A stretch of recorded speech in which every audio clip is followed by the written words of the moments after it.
The state of Dokkan battle worries me, and by a big substantial worry. So let's get into this little video that I kind of wanted to discuss basically what's going on with Dokkan and the type of content that we've been getting. So first and foremost, look at all the things that we gotten so far. So we got Dokkan Festival Baby, or Dokkan Festival Super Baby 1, and we got a side banner character, and then we got an ECA alongside with it, LR Super 17. If we go over to the news and we check all the details of things that we've gotten so far, like, you know, news of upcoming content and things like that. So we got the new stages of Union Master. We got the 4 to 6 stages. We're gonna get some more stages of this coming up soon, and then of course we got Super Battle Road. This is the entire content for this week. We have nothing else coming up except for the World Tournament coming up on the 17th, and that's next week.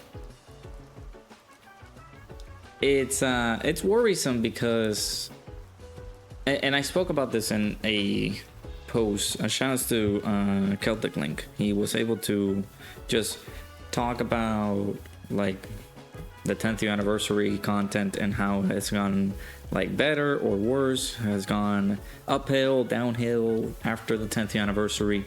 And I posted my comments after that. So I'm gonna look for that post and where we're gonna possibly discuss what's going on with Dokkan. So shout outs to the homie Celtic Link here, and he made this community discussion video, or like community discussion stuff, and he did the video. So the video is up and running. You can be able to like check it out. I'll leave it in the description or in the pinned comment so you guys can check it out. There has been a ton of talk about the peaks and pitfalls of the year 10 in Dokkan Battle. We've seen some of the strongest units to date, the long-awaited fan favorites finally making their debut in the game, while also getting some of the most unique fights in years. And yet interest appears to be at an all-time low. Whether it's due to unfun fight designs, poor unit choices, straight up bad releases, combined with poor management of major celebrations, people seem to be upset with the way Dokkan's biggest year has gone. So the question was, where do you think year 10 went wrong? I posted some of my thoughts here. I'll check some of the other comments here as well. This is not like rating a video talking about like, oh, this is talking about Celtic Link's video here, but again, do make sure to check my boy Celtic Link out. He made that little community discussion video here, but I did want to bring it up because this basically correlates with what I have to talk about.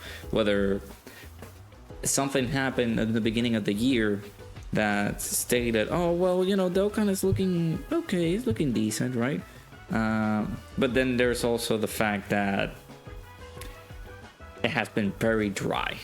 But some of the comments that correlates to what I have to say also are being said here. So this I made this post right here. Unfortunately, I don't have Twitter Blue, so I don't have the the ability to put in extra comments. So there have been numerous inconsistencies with the design philosophy of Dokkan. We've had more LRs than TURs released this year. You guys can count them. I think there has been 16 or 17 LRs and then only like 9 TURs, like Dokkan Fest TURs released. It's bad. It's very bad. And it feels a bit bloated in regards to having LRs released, but at the same time extremely limited with the characters that we can use. The year has been an experimental one because of the sync, right? This is the first ever year of the sync, even though they said that the sync would have happened a year ago, and releases would have been like invested in some other areas, right? We had the banner where Gotenks and Jiren were released at the same time on the global version because they needed to fit in most of the characters in there. However, it might have been a little bit of an unfortunate case because they kind of seemed to rush the whole thing. But we'll talk about that in a second. I mentioned that this year has been an experimental one because they even said it themselves. This is an experimental it was an experimental celebration for the Transcendent Dokkan campaign and the Global Dokkan campaign, but this is the same like we see some similarities when it comes down to it. This year has been entirely experimental because they've been trying to focus more on what to do with Global and what to do with JP, and both of them having their own individual celebrations just merged into one. Some of them had to be canceled, some of them had to be brand new. So this is what they're doing, right? With it comes new ideas and concepts for the celebrations of what could be covered over the course of the year. So I believe it's still an experimental phase, and we'll have to see how the year closes and what will be and it'll define the norm as to how will a Saint Dokkan calendar year will look like, right? But for us, you know, like content creators providing content for you guys, like at least I'm trying to do videos every single day. That's my main goal, at least one video per day, every day. And sometimes it doesn't work when it comes down to Dokkan just not putting content as frequently as it used to.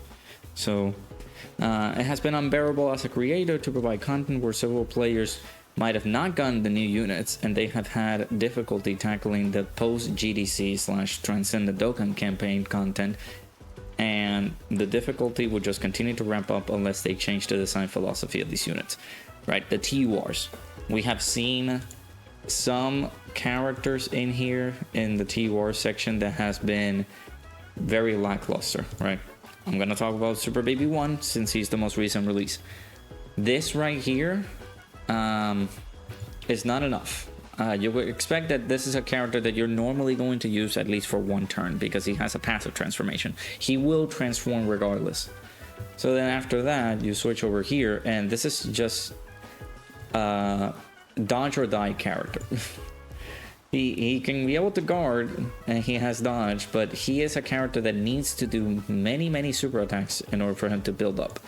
On events like the Global Dokkan campaign that we've seen ever since then, we've also gotten the Transcendent Dokkan campaign content. Like, you go over here, like this event in particular is fine because it's like a Super Battle Road variant, but either way I wouldn't say that characters that stack are going to be very good here. Baby is not great here. He's good, he's going to be decent in here, but he's not top of the line. This is a unit that you should bring in this game, in this fight, because this Pure Saiyan's Red Zone can be pretty devastating. This Supreme Magnificent Battle is also very devastating. Like, we haven't been able to fully go ahead and do something as simple as going into the game, run a fun team. Let's say, for example, we see the banners, right? Buhan is back on this banner. And I'm like, oh man, I remember what this guy released, dude. Thanksgiving, he was one of the best. I feel like, for me, he was top of the line, one of the best T-Wars that came out in 2024. You know, apart from the Golden Week characters, there were some other like T-Wars as well that were really good. But I loved Buhan. Buhan's design was so good. I adored this guy. But then, like right now, if you run him onto like the blue zone up against freaking Gohan, Goten, and Trunks, he's just gonna get obliterated there because the fights have been power crept. Again, shout out to Dokkan Info because they are able to present details such as this, right? They're able to let us know how difficult these fights are, and man, like, you can't bring Buhan into this fight. Like, unfortunately, he's gonna get decimated. So it's kind of unfortunate that, like, the design philosophy has gone a little bit lower, and again, it has been like, I don't see any good TURs release here. LR, we got this LR after the part 3 of the Global Dokkan campaign. This is another LR. This is another LR. Like, if we look at the cards that we recently gotten, I don't think this will proc it as of release, but it has been the majority of like the releases that we gotten this year have been LRs. And it kind of overshadows the design of TURs, how we kind of wanted them to do. And again, just like I mentioned, it's not fun to just enter Dokkan anymore because these events have been brutal. So it kind of makes it a little bit underwhelming seeing as a release of like, oh my god, Super Baby 1, this is the first ever Super Baby 1 iteration of a Dokkan Festival character that we've seen in years. And we're like, oh man, that they know that they have to knock it out of the park whenever they release a unit like this. He's not great. Like, he's decent, but I wouldn't say like people are gonna be like, oh my god, let me empty my wallet, dude, I got a summon for Super Baby 1. Like, I don't see people summoning for this character, unfortunately. It sucks. It's pretty bad. So, like, and then you look at like the design that we got in these fights, and you think to yourself, okay, Super Baby 1 is a stacking character, and then we get fights that last about 5 to 6 turns. Is it consistent, right? So, like, putting it this way, like, if you don't have great luck, I'm thinking more on the free-to-play players' perspective, but if you're just like a normal player that summons a lot and knows that he will get this unit and it's easy to get the unit, like, I understand, like, pushing that is going to be good for you, and you can be able to try out how, like, different builds and different perspectives of how you can be able to use these units. But let's say, for example, we got in this event and brother, that stage 6, it's that stage 6 is pretty difficult, if I do say so myself, because you have to deal with a lot of things happening. So you have the Great Apes, the Team Bardock Great Apes, and this fascia makes it so that every rainbow key sphere obtained, you take 100,000 damage on your HP. And some of the team builds that we've seen people take this fight down with is Omega. Omega is a legend in this game, and he can be able to like take the game, like bring the fight to this event, and it's tedious, dude. You're gonna have to suck it up. Look, 5.2 million.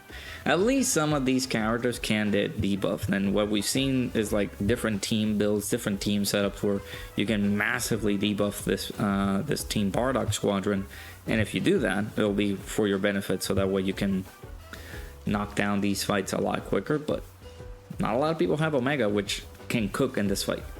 So that's what I'm thinking, like, in my perspective, like, you know, we can be thinking to ourselves, like, the design philosophy just for TURs has not been exceptional. Let me go back here and see some other comments. Shouts to Vector. I think the biggest root of it is the insane power creep. Numbers ballooned up so fast that it's hard to appreciate big numbers at all anymore. The first half of the year was also plagued by super unfun fight designs, like woohoo, Physical Gohan did a 100 million attack stat, and it didn't even do a quarter of the boss. Yeah, that spark of going for insane runs hit him for a while with the Rosmatsu fight, but once you mostly exhausted any interest in any interesting runs on that fight, he was left with pretty much nothing. There's not really much room for shenanigans in the Gohan, Goten, and Trunks fight. Another issue for him is that just how boneless most of these releases feel.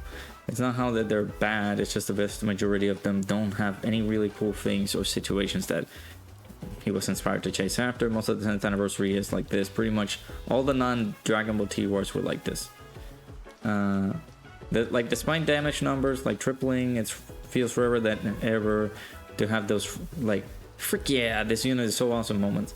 I feel like the only units I've really had that with were the 10th year anniversary units for a while before Vegito autoing everything. Got all the DBZ Dokkan Fest exclusives and the GDC units. It's not even really a matter of their goodness. Like SCR Gohan and Piccolo are one of his favorite units in the game, and he'll admit that they had serious issues, but they also enabled some of the socket setups and drop some of the most jaw-dropping turns on the table. He just feels like there's not much of that anymore, and that's what actually has made the game fun for this person. Yeah, like it's not fun. Like, the game has not been like looking into like the greatest of things, right? The power creep is there. People can feel it, and it's just lethal on older characters. The other thing is the just having a select number of characters being the most dominant characters of them all, right? So the previous celebrations that we've had, if we look at the banners, this guy was only good and tailor-made for festival. That's the one thing that I can say. Tailor-made for festival. Then we had the Golden Frieza plus Gogeta. I see that they can be pretty good, but it's like they're not groundbreaking. And Gogeta can be pretty fun. Golden Frieza just need to get hit a lot. The Peppy Gauss units, they always do that every year. And then we have the Global Dokkan campaign content with Omega and Super Saiyan 4 Gogeta. And if you guys didn't get these guys, this was where the game was super mega hype. Gohan, Goten, and Trunks seems like a pretty oddish release, but they also are pretty good. But yeah, when Super Saiyan 4 Gogeta came out, like everybody was so hyped for that moment. And I feel like if they continue like the design philosophy like this and have the power creep just overwhelm the game, is not gonna be fun anymore. Blue Goku and Blue Vegeta, they seem pretty fun. Rose is like amazing. And then we go back and it's like, okay, Tao was actually like pretty busted, but Tao was also designed for something like Million Arena, and people hated Million Arena. Tien was also tailor-made for Million Arena as well. They seem to be doing pretty good damage. Caulifla, I still feel like she's very good. She's decent. The Golden Week characters, unfortunately, Blue Kauk and Goku, we were waiting this Dokkan Festival, like Dual Dokkan Fest. We were waiting for this release, and it's such an unfortunate case scenario that they made him sucky. This character just is pretty bad, and then Hit is also pretty good. But we were so desperately awaiting for that Dual Dokkan Fest, but man, the way they butchered Blue Kaoken needs to be studied. Then we got Pycon. This Cell right here. Cell, unfortunately, I don't think he's like great, or he got already power crept. This Dragon Ball Kid Goku was also pretty good on release. Super Saiyan 3 Mini Daima Vegeta, a lot of people hated him because he's like somebody who needs to be on slot 1, and technically speaking, if you put a character on slot 1 on the meta that we have nowadays, he can get cremated, so it's not fun. Then we have the 10th anniversary characters, which kind of peaked over when Vegito came out. Gogeta was also pretty good. Like, most of the moments that were hype were Global Dokkan campaign and anniversary. That's it. Like, we haven't had a typical time frame where we can say, oh, it's gonna be fun running all these units in these fights. And most of the 10th anniversary characters, we had 6 characters release, and I feel like only 2 or 3 characters are decent in here. 4 if you, I'm gonna be a bit biased, 4 if you add Super Saiyan Gohan, but Super Saiyan Gohan is not great anymore, unfortunately. But Super Saiyan 3 GT Goku got a substantial buff because of GT Heroes getting an immense buff this entire year. And then of course Vegeta and Gogeta are gonna be pretty good for Festival. But they're also pretty good on their own right, but on short events, I don't see them like completely overpowering the game. So like some of these releases, you see the design philosophy as to how they went with Super Vegito, Super Gogeta, Super Saiyan 3 GT Goku, they look super good. And then we shift from Saiyan Day all the way to before the Global Dokkan campaign. It's like, okay, these guys are okay, but they're not enticing for us to like actually summon. They're not fun. And then we go into the Global Dokkan campaign, fun units, amazing characters. Then we jump over to Transcend the Dokkan campaign, and we see the jump in the meta, and it's like, okay, we're not having fun anymore, and now we're with Super Baby 1. So yeah, it's not fun. So yeah, check this video out. Shout out to the boy Celtic Link. Make sure you guys check it out. I will link it in the description so you guys can look at it. But let me know down in the comments below what do you guys think regarding this state of Dokkan. I'm a little bit worried about it, of course, because this is one of the games that I like to cover a lot. This is one of the games that I like to play a lot. And seeing as though that it has gone downhill ever since, it doesn't instill me with confidence how the design philosophy is going to like change. We need some changes. We'll see at the part 2 LR that's coming up, but I don't think people are gonna be even interested in this. There's also the discussion of like when is Daima, or the last few like buffs for Daima is gonna come out, right? Super Saiyan 3 mini Daima Goku, Super Saiyan 4 mini Daima Goku, Super Saiyan 4 Goku, Super Saiyan 3 adult Vegeta. When are they gonna come out, right? They're taking the sweet time, and it seems like people are not gonna be interested anymore. So yeah, the only exciting thing that we have up next, of course, is World Tournament.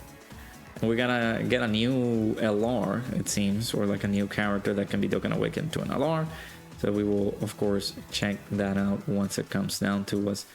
But yeah, like there's not a lot of things going on with this celebration that people are gonna be like jumping into the game and enjoying themselves, because it's just not there. The enjoyment is gone. So we'll get the World Tournament, of course, we'll do that. But after that, like they need to start doing something that brings the interest back in the player. So let me know down in the comments below what you guys think. Hopefully you guys enjoyed the video. Let me know your thoughts, whether is Dokkan gonna be doing good so far. I don't know. So hopefully you guys enjoyed the video. I'll see you guys all in the next one.